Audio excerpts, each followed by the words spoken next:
முதலமைச்சரின் தேர்தல் பரப்புரைக்கு பாதுகாப்பு வழங்கும் பணிகளால் தமிழக காவல்துறையால் சட்டம் ஒழுங்கை சரியாக பராமரிக்க முடியவில்லை என திமுக பொருளாளர் ஸ்டாலின் குற்றம் சாட்டியுள்ளார். அரக்கோணம் மக்களவை தொகுதி திமுக வேட்பாளர் இளங்கோவை ஆதரித்து பல்வேறு இடங்களில் ஸ்டாலின் வாக்கு சேகரித்தார். பின்னர் காட்பாடியில் நடைபெற்ற பொதுக்கூட்டத்தில் பேசிய அவர், முதலமைச்சர் ஜெயலலிதாவுக்கு வழங்கப்படும் பாதுகாப்பு காரணமாக போலீசாரால் சட்டம் ஒழுங்கு பிரச்சினையை சரிவர கையாள முடியவில்லை என குற்றம் சாட்டினார்.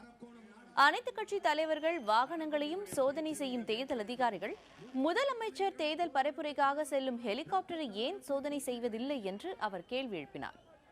அனைத்து கட்சிகள் குறித்தும் தனது தேர்தல் பரப்புரையில் விமர்சனம் செய்யும் ஜெயலலிதா பாரதிய ஜனதா கட்சியை விமர்சனம் செய்வதில்லை என்றும் குறை கூறினார்.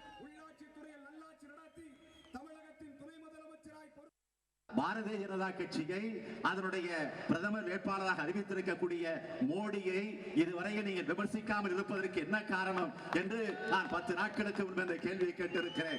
நான் மட்டுமல்ல, பல கட்சியுடைய தலைவர்கள், காங்கிரஸ் கட்சியில் இருக்கக்கூடிய தலைவர்கள், ஏன் நேற்று வரை உங்களோடு கூட்டணியில் இருந்த இடதுசாரி கட்சியுடைய தலைவர்கள் அவர்களும் தொடர்ந்து கேட்டுக் கொண்டிருக்கிறார்கள். இதுவரையில் வாய் திறக்காமல் இருப்பதற்கு என்ன காரணம்?